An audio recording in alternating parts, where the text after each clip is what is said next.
How do I deal with my parents who are not very religious?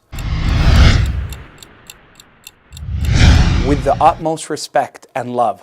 The Prophet ﷺ, he taught us that exemplary example. He had his uncle Abu Talib, ﷺ, who was a person who assisted him but refused to come to faith. And yet you find that Allah refers to the Prophet's love for his uncle Abu Talib by saying, إِنَّكَ لَا تَهْدِي مَنْ أَحْبَبْتَ sallallahu alayhi wasallam.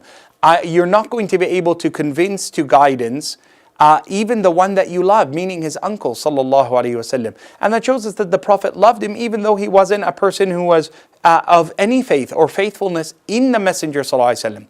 Allah tells us in the Quran, in Surah Luqman, an important ayah.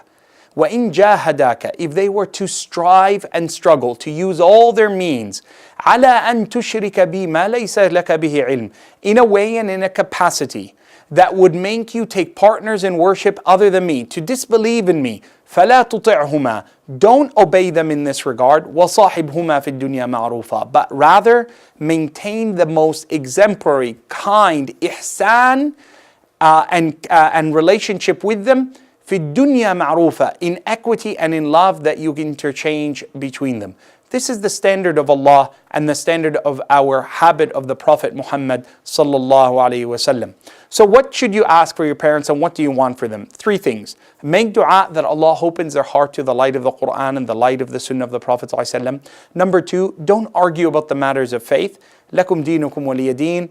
To you is your way of life, and to you is your level of deen, your level of commitment, and to me is mine. So do what's right for yourself, do what's right with the Sunnah of the Prophet ﷺ, but don't feel that just because you're praying a little bit more that makes you better than them, that makes you more elevated than them. Allah opens our hearts in different points in time, and perhaps where you are today may not be where you will be tomorrow, and perhaps where they are today will exceed you in the coming days.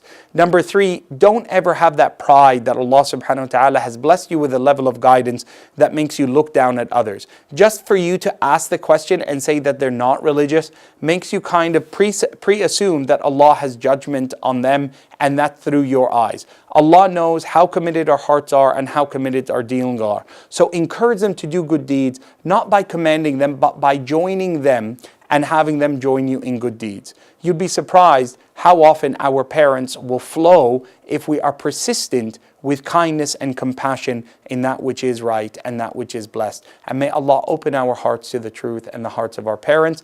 رَبِّ اغْفِرْ لِي وَلِوَالِدَيَّ. May Allah forgive me and my parents for that which they have done in the past.